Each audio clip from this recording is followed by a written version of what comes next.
Izin, boleh saya tahu nama lengkap dari Kak Fregi sendiri? Nama lengkap saya itu kayak cewek. Nama lengkap saya Fregi Citra Sri Noviandi. Gitu. Nama lengkap saya sih kayak cewek. Fregi Citra Sri Noviandi. Ada 4 subkata. Oke, lalu boleh tahu nggak tahun kelahirannya kapan? Waduh, langsung lahir. Saya lahir 3 November 95. Boleh dikasih tahu nggak berapa lama terus proses buat menjadi bagian radiologi? Bagaimana berapa lama ya untuk jadi radiologi ya? Iya. Kalau di kampus saya itu ada D3 sama S1 atau D4. Kita kalau saya kebetulan lulusan Poltekkes Jakarta 2, Politeknik Menkes Kementerian Jakarta 2. Itu ada D3 dan D4. Kalau Poltekkes itu tidak ada S1 setahu saya, adanya D4. D4 itu setara dengan S1. S1 sendiri itu saya hanya 4 tahun. Gitu. Dan langsung penjurusan, saya kebetulan lulusan D4 CT scan. Jadi kalau D3 itu megang tuh semua alat-alat di radiologi kayak ronsen, MRI, CT scan, USG, dia megang. Kalau saya itu hanya fokus di CT scan belajarnya, tapi tetap di lapangan kita mengerjakan semua pemeriksaan atau semua alat-alat yang ada di radiologi. Banyak yang bilang katanya kalau ronsen itu nggak boleh terlalu sering. Kenapa ya, Kak? Yang tadi aku jelasin, untuk ronsen itu kenapa nggak terlalu sering, ada efek sampingnya. Dia itu merusak tuh 0,0 sekian jaringan. Tapi kembali lagi, jika itu kebutuhan medis dan memang harus di ronsen, mau nggak mau harus di ronsen. Karena kalau saya pribadi sih ngomong, menurut saya aman. Karena kita diawasi nih sama Bapeten. Bapeten itu Badan Tenaga Nuklir Negara. Jadi kita diawasi nih sama negara. Kalau alatnya sudah tidak layak untuk beroperasi, itu tidak akan diizinkan tuh sama Bapeten untuk beroperasi alatnya. Disegel lah kata kasarnya gitu. Kalau untuk efek samping sih, kalau untuk kenapa orang itu kan biasa ya, terlalu canggih dengan internet. Jadi ya kalau saya bilang sih jangan terlalu percaya sama internet. Kalau efek sampingnya sama satu lagi, kalau efek sampingnya untuk petugasnya sendiri, karena berdiri atau bekerja di ruang lingkup radiasi, itu efek samping untuk petugasnya, maaf ya, paling sering petugas radiologi terkena kanker. Petugas. Karena jika pasien tersebut kena 0,00 sekian radiasi, 0,001 radiasi, bisa dihitung sehari saya mengerjakan berapa pasien, otomatis saya juga kena 0,00 sekian dikali berapa pasien. Nah, buat mencegah itu nggak ada, Pak? Untuk mencegahnya, kalau radiologi itu diperlakukan khusus, tidak seperti tim-tim medis lainnya. Kita dapat kayak telur setiap hari, dapat susu setiap hari, gitu. Waktu saya PKL di Bromius itu saya dapat telur rebus setiap pagi, susu setiap pagi, sama snack. Gitu. Itu tunjangan untuk radiasinya. Karena kan telur kan bagus ya untuk tubuh, jadi makanya dari rumah sakit, setiap rumah sakit mungkin kebijakan masing-masing, tapi untuk telur dan susu itu biasanya hampir semua rumah sakit sama. Jadi telur sama susu itu maksudnya mengurangi resiko? Bisa mengurangi resiko, betul. Makanya di tempat-tempat lain tuh perawat-perawat lain atau misalnya orang-orang UGD itu pada sirik, kenapa kok ruangan lu dapat ini gitu. Karena kita bekerja di tempat yang beresiko untuk diri kita sendiri. Oke. Terus kalau tadi kan radiologi itu ada paparan sinar yang bahaya ya. Kalau misalnya ada kasus misalnya ibu hamil nih, ibu hamil kan nggak boleh tuh. Nah itu gimana? Ibu hamil nggak boleh apa, Miss? Nggak boleh kena sinar radiologi kan? Ibu hamil jika dibutuhkan untuk ronsen dan tidak berkaitan dengan masalah dengan objek yang di perut, karena kan bayi di perut ya, di rahim kan di perut, di bawah perut ya. Ini maksud di kepala. Ada aja. Nah, kalau tidak ada sangkut pautnya dengan bagian ada, pokoknya di daerah bayi dan memang dibutuhkan sekali untuk ronsen, itu kita lakukan, Miss. Walaupun beresiko. Kita meminimalisir resiko dengan menggunakan apron. Apron itu baju timbal nih.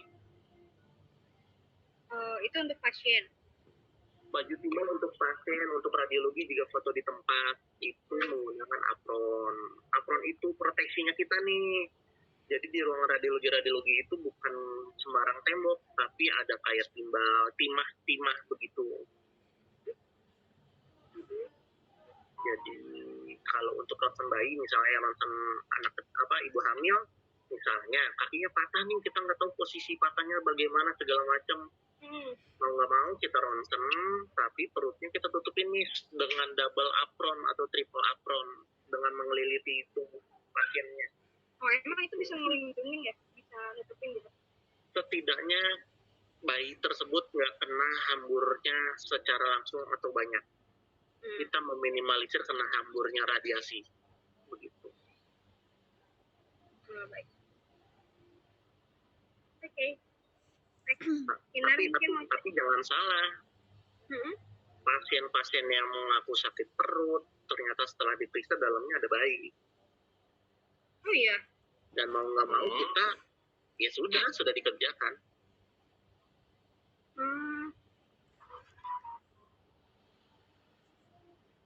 Radiasi bahaya untuk ibu hamil, iya. Itu tambahan tuh buat kalian tuh. Memangnya resikonya apa, Kak? Resikonya karena bayi itu masih pertumbuhan bayi itu kan masih berjalan.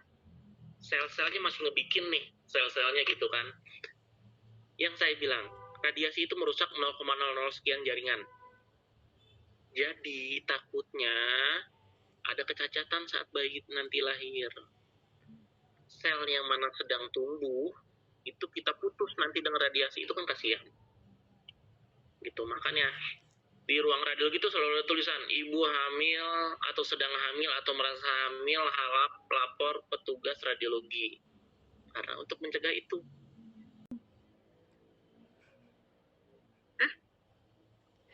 Alat yang paling penting itu yang kakaknya kirim ke Miss, bukan? Alat yang paling penting. Alat paling penting di radiologi. Alat yang paling penting di radiologi ada dua. Satu alatnya, kedua komputernya. Komputer ini nggak dijual bebas nih. Ini dan ini. Ini sepaket. Ini sepaket. 3 ini sepaket. Nah, jika CPU-nya rusak itu nggak bisa dimain sembarangan diganti. Gitu. Mungkin bisa untuk CPU-nya, tapi aplikasinya sendiri kemarin saya tanya-tanya ya. Untuk download aplikasinya aja sekitar 30 juta.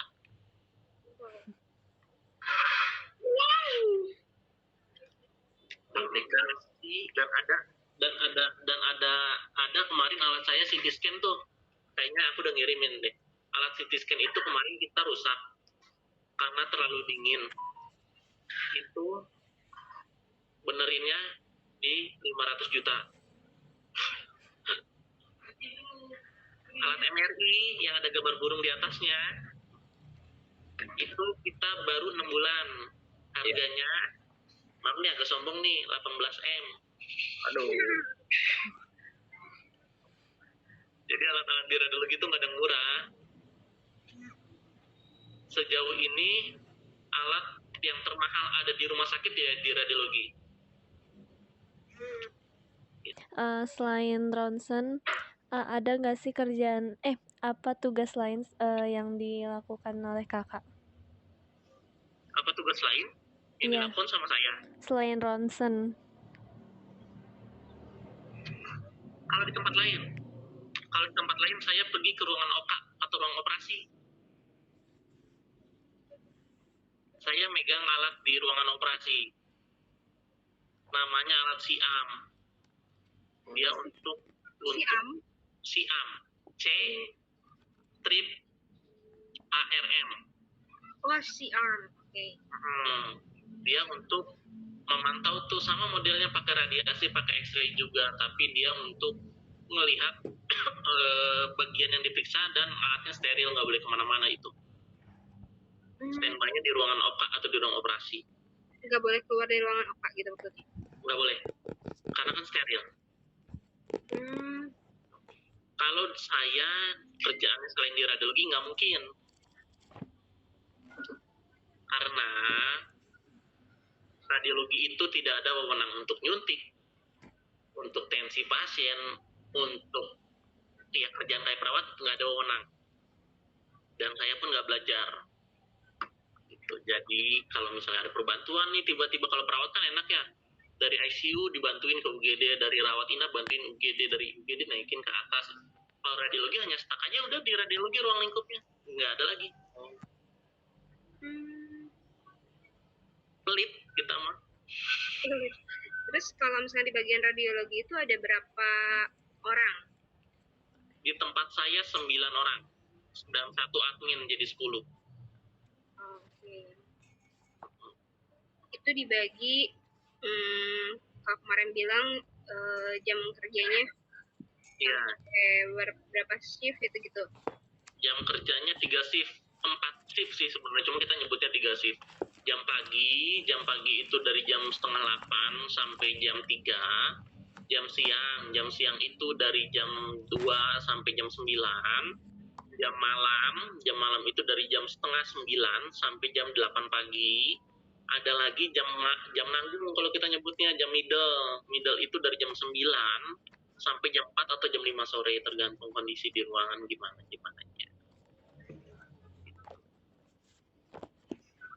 Kalau teman lagi sakit, ya kita nggak ada lembur zaman, hitungannya lembur shift.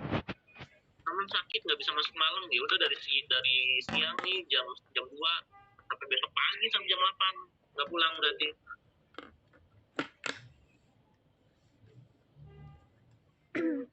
Tapi di radiologi itu kalau misalnya dengar dari penjelasannya Kak Fregi itu kan berarti salah satu part penting juga di rumah sakit ya.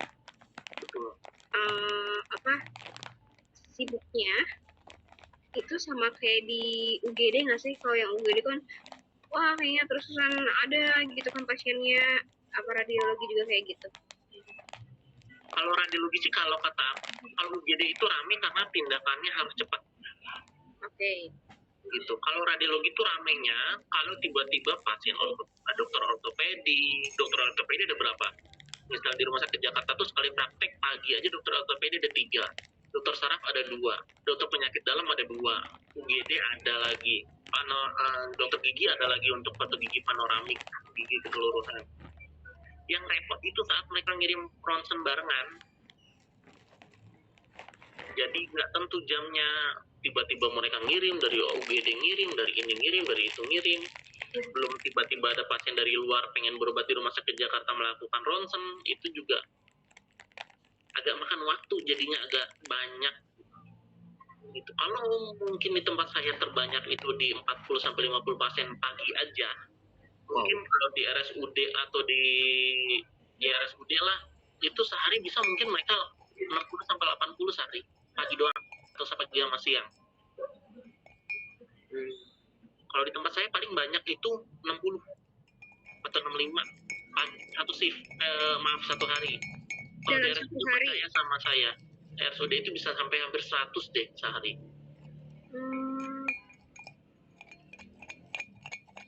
Banyak juga ya, lumayan. Nah iya, makanya kerjanya gitu, Miss.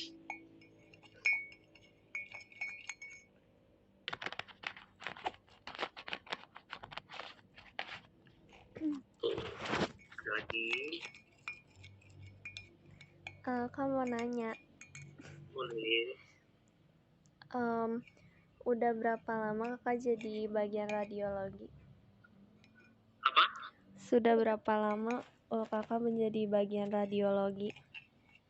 Putus kecil banget suaranya. Tes.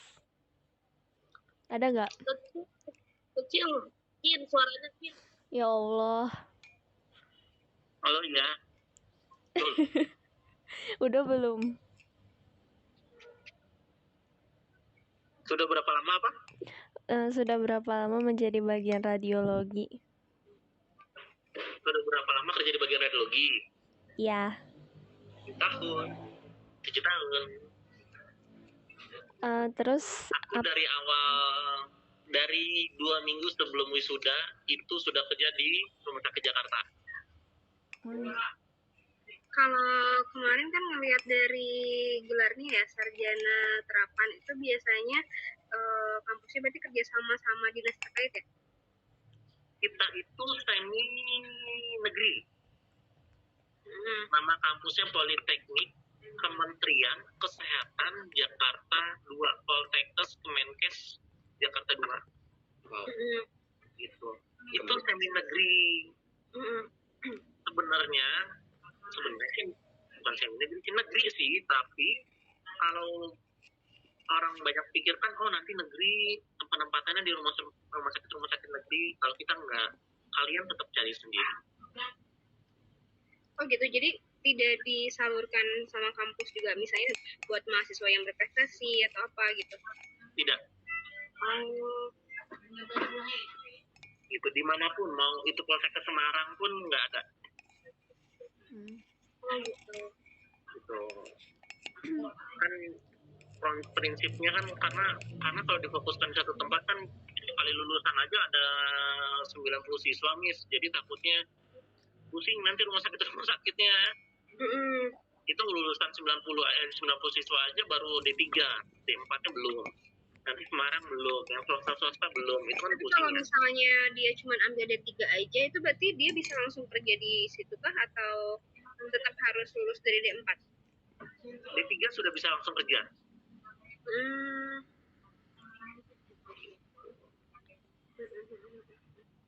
Emang kampusnya sih jarang tersebut sih. Poltekkes Jakarta tuh ada 3, Poltekkes Jakarta 1, 2, dan 3. Yang 1 itu hanya perawat sama farmasi. Yang 3 nih yang banyak, yang 2 yang banyak. Yang 2 ada radiologi, teknik gigi, ada teknik mesin, ada kesehatan lingkungan, gizi, farmasi, anak farma. Posisinya di Jakarta Selatan. Anak biasa. Ya, kalau itu nggak apa-apa lah, kena naon. Itu kena naon. Aku mau tanya. Ya, boleh. Kakak kan sebagai radiolog kan? Kan kalau Miss Wina itu gelarnya SPD dan itu S1 kan? Betul. Kan itu bisa S2, gelarnya MPD. Kalau Kak Fregi bisa kuliah lagi? Bisa kuliah lagi, tapi saya kuliahnya tidak untuk bagian radiologi. Kuliahnya jadi fisika medis. Tapi nanti kerjanya tetap di bagian radiologi? Pekerjaannya tetap di radiologi. Maaf, sekarang baru ada 1 untuk lulusan S2, itu ada di Semarang. Baru ada tahun kemarin atau 2 tahun lalu gitu. Itu ada, tapi gelarnya aku juga nggak tahu apaan.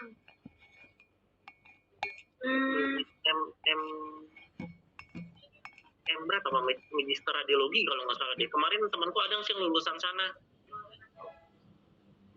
Nah, kalau fisika medis itu dia lebih ke alat-alat mengukur radiasinya segala macam gitu. Sama sih dari radiologi itu larinya cuma kedua itu sekarang. Ada untuk radiologi S2-nya di Semarang, di Poltekkes Semarang, sama di kampus-kampus kayak UHAMKA di mana gitu, itu untuk fisika medis gitu. Kak Fregi ada niatan buat lanjut? Kayaknya enggak deh, capek untuk kenal duit. Asik.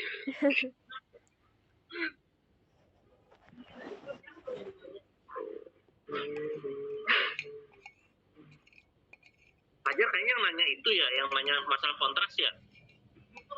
Bukan, yang nanya kontras bio. Hari ini dia nggak ikut.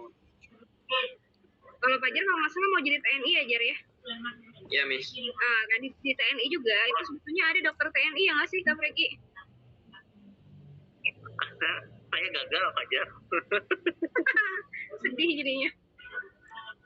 Beneran. Nggak boleh ngerokok Fajar. Nah, Fajar dengar, nggak boleh ngerokok. Tapi aku kayak lordosis ini sedikit. Lordosis. Ya, Lordosis kamu terapi aja, berenang. berenang cukup. Lordosisnya ke depan ya. Ya, yang bungkuk. Sedikit sih. Cara duduknya diperbaiki. Coba deh, ada di internet deh cara terapi lordosis.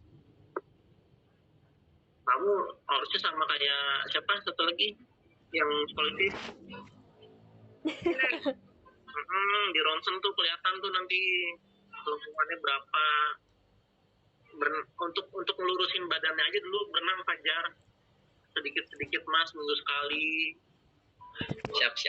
Terus badannya jangan bungkuk begini, tegakin aja, didorong terus. Nanti kan dia terbiasa sendiri. Parah nggak lordosisnya? Enggak sih. Ditegakin aja terus, didorong. Kan kalau didorong agak sakit kan emang badannya kan. Ya, Dipaksain aja. Kalau nggak sambil berenang. Kalau kamu nggak bisa berenang ya lompat-lompat bisa lah. Calon TNI masa nggak bisa berenang. Lari setiap hari Minggu di Car Free Day itu enak. Ntar dari jam 6 sampai jam 9 kamu jalan. Kalau udah capek jangan berhenti, jalan aja.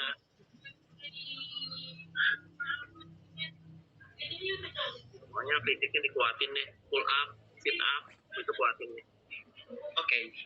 Kalau nggak lari lapangan Jomblo tuh kan udah enak sekarang. Ya udah bagus. Temenku ada yang polisi, udah jadi polisi masih lari di sana.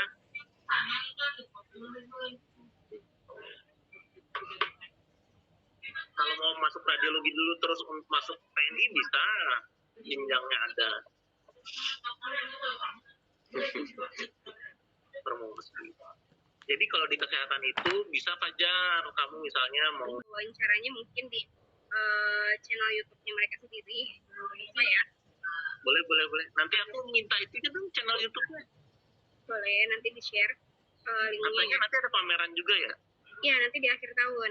Nanti rencananya pas pembagian rapor gitu. Jadi ada pameran itu di bulan Desember. Siapa tahu Kak Fregi bisa Kinar. Ya. Terima kasih waktunya Kak Fregi juga. Maaf ganggu kerjaannya. Aman. Semoga videonya ini aman ya yang sekarang. Nggak ada yang ngeluh-ngeluh lagi, Mes. Videonya nggak ada suaranya. Nggak ada lah ya. Aman lah harusnya. Aman lah ya. Oke, itu aja mungkin ya Kak Fregi. Terima kasih. Terima kasih Boleh. semua. Terima kasih, Kak. Ya, Sama. terima kasih. Oke, bye-bye. Selamat sore. Selamat sore.